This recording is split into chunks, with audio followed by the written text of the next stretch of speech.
Olá, seja muito bem-vindo. Este é o SOS Convida, o seu programa semanal que leva até você e a sua família dicas e orientações a respeito da saúde e do bem-estar.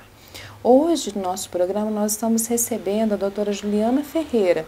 A doutora Juliana ela é médica oncologista na Clínica Dom. E hoje nós vamos falar dos tipos de câncer, né? Quais são os mais comuns em nosso país, sobre prevenção e nós vamos conversar um pouco também sobre diagnóstico. E para começar o nosso programa, eu já vou fazer a primeira pergunta para a doutora Juliana. Quais os tipos mais comuns de câncer aqui no nosso país, aqui no Brasil?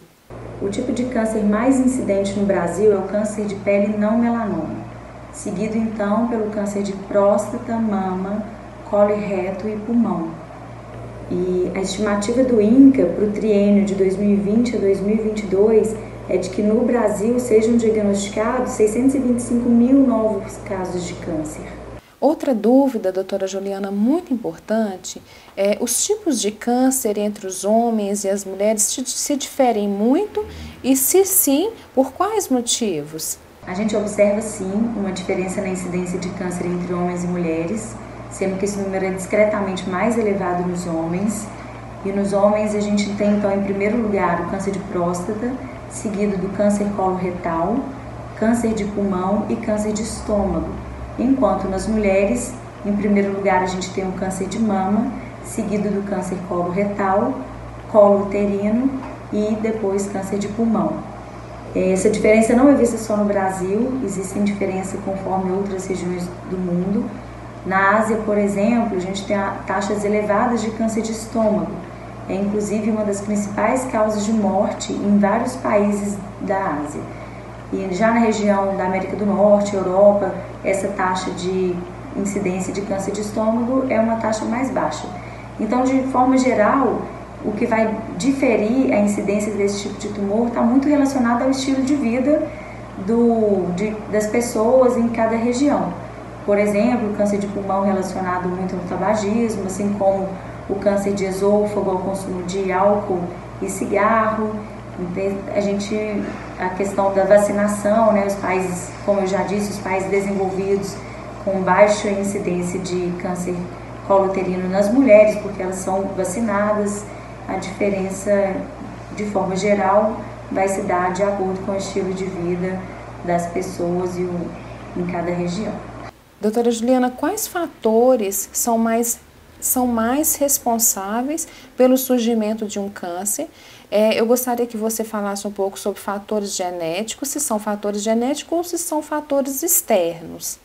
São os fatores externos. A gente sabe que a causa de 80% a 90% dos cânceres se dão devido a esses fatores externos, né, que a gente chama também de fatores modificáveis, que estão relacionados ao ambiente que o indivíduo vive e ao seu estilo de vida, como, por exemplo, o consumo de álcool ou tabaco, assim como o ambiente nocivo que ele pode trabalhar ali exposto a um risco aos carcinogênios, que a gente diz.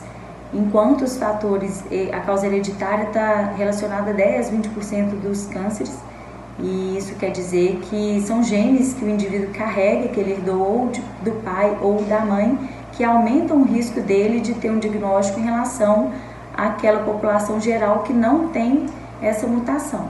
Então, sem dúvida, os fatores externos são a principal causa de câncer, sim.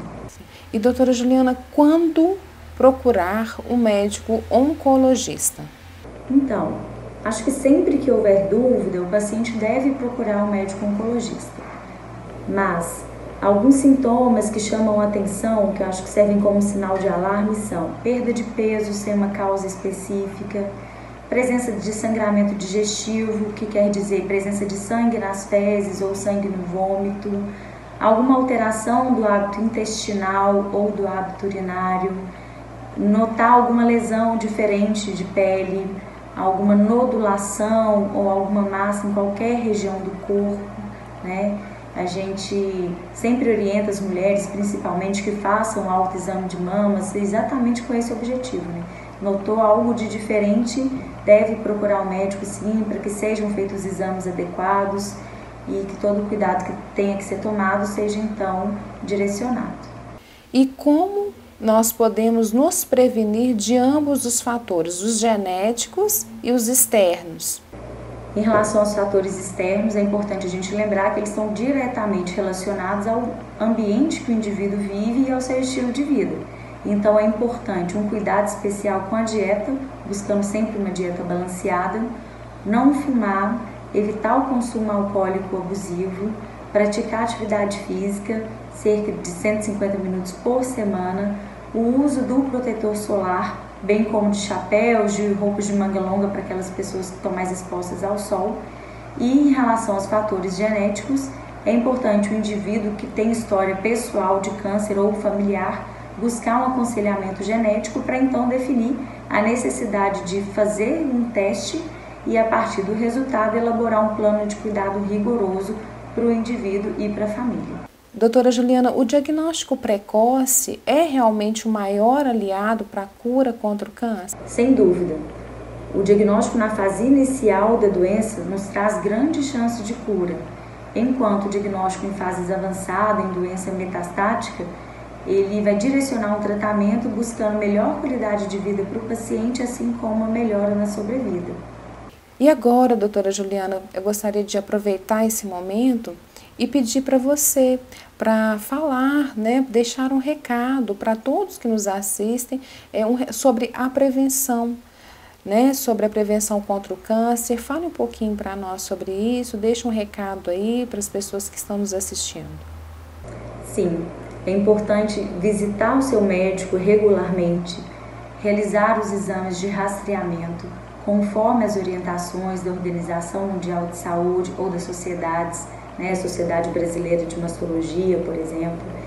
E dentre esses exames, lembrando sempre da mamografia, do preventivo do colo uterino para as mulheres, do autoexame também, né, para as mulheres principalmente, do teste do PSA para os homens, que está relacionado ao câncer de próstata, do exame de colonoscopia para ambos os sexos. Então isso vai variar a idade que os pacientes vão começar a fazer esses exames conforme sua história pessoal, sua história familiar. Então é sempre importante estar consultando regularmente com o seu médico, manter um hábito de vida saudável, com todos aqueles cuidados em relação à dieta, estilo de vida, e em caso de qualquer dúvida, procurar um oncologista para maiores esclarecimentos e orientações. Doutora Juliana, muito obrigada, foi um prazer conversar com você. É um tema muito grande, muito extenso, nós ficaríamos aqui a noite toda falando sobre isso. Eu gostaria sim de contar com você mais uma vez no nosso programa para a gente falar mais sobre os tipos de câncer, sobre prevenção, sobre quando procurar o oncologista, qual o momento certo para isso, e nós faremos para você um novo convite. Patrícia, foi um prazer poder falar um pouco para você sobre diagnóstico e prevenção do câncer. Agradeço a toda a equipe do SOS do Câncer. Um abraço. E para você que nos acompanhou até aqui, um grande abraço, muito obrigada. Nosso próximo encontro é na quarta-feira que vem, às 19h30, e eu espero por você. Fique com Deus.